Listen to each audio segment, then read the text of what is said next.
Saudara-saudariku yang terkasih, Pace Ebene, mari kita buka hati, buka pikiran, dan buka telinga kita untuk mendengarkan Injil Tuhan.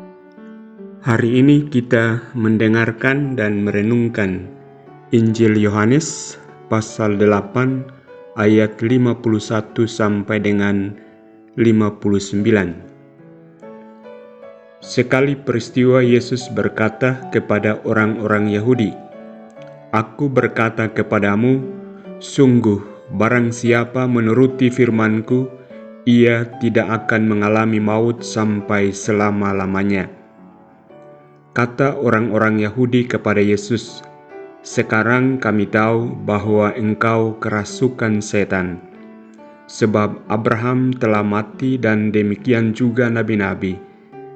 Namun engkau berkata, barang siapa menuruti firman-Ku, ia tidak akan mengalami maut sampai selama-lamanya. Adakah engkau lebih besar daripada bapa kita Abraham yang telah mati? Nabi-nabi pun telah mati. Dengan siapakah engkau samakan dirimu?"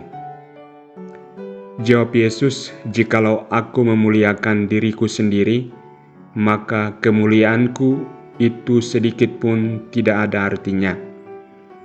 Bapakulah yang memuliakan aku. Tentang dia kamu berkata, dia adalah Allah kami. Padahal kamu tidak mengenal dia. Sebaliknya aku mengenal dia, dan jika aku berkata, aku tidak mengenal dia, maka aku adalah pendosa sama seperti kamu. Tetapi aku mengenal dia dan aku menuruti firman-Nya. Abraham bapamu bersukacita bahwa ia akan melihat hariku. Ia telah melihatnya dan ia bersukacita."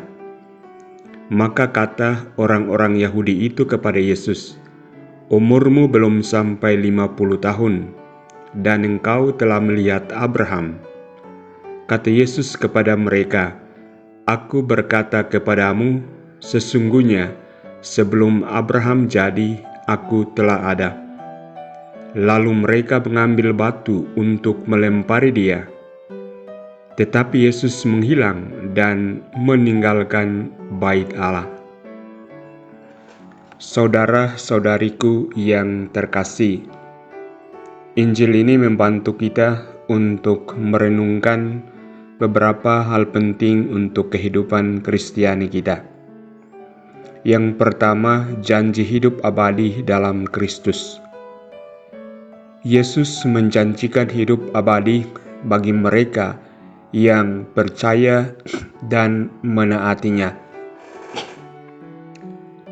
Hal ini mengingatkan kita bahwa kehidupan abadi hanya ditemukan dalam hubungan yang mendalam dengan Tuhan kita Yesus Kristus.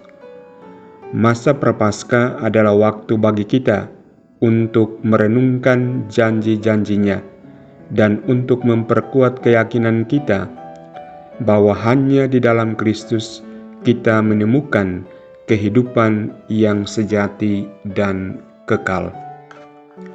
Kedua, keteguhan dalam iman dan kebenaran. Ketika Yesus ditantang dan disalahpahami oleh orang-orang Yahudi, dia tetap teguh dalam pendiriannya, dalam imannya, dan dalam menyatakan kebenarannya. Ini mengajarkan kita tentang pentingnya tetap teguh dalam iman dan kebenaran kita, bahkan dalam wajah penolakan atau perlawanan.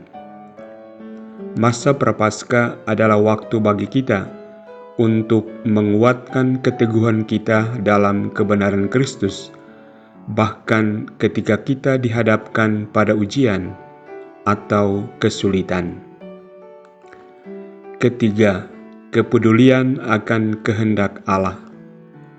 Yesus menegaskan bahwa dia melakukan segala sesuatu sesuai dengan kehendak Bapa-Nya, dan mengajarkan bahwa siapapun yang mengikutinya akan mengenal kehendak Bapa. Hal ini mengingatkan kita akan pentingnya hidup dalam ketaatan kepada kehendak Allah dan mengikuti jejak Kristus sebagai teladan kita. Masa Prapaskah adalah waktu bagi kita untuk memperdalam hubungan kita dengan Bapa Surgawi, mencari dan melaksanakan kehendak-Nya dalam hidup kita sehari-hari.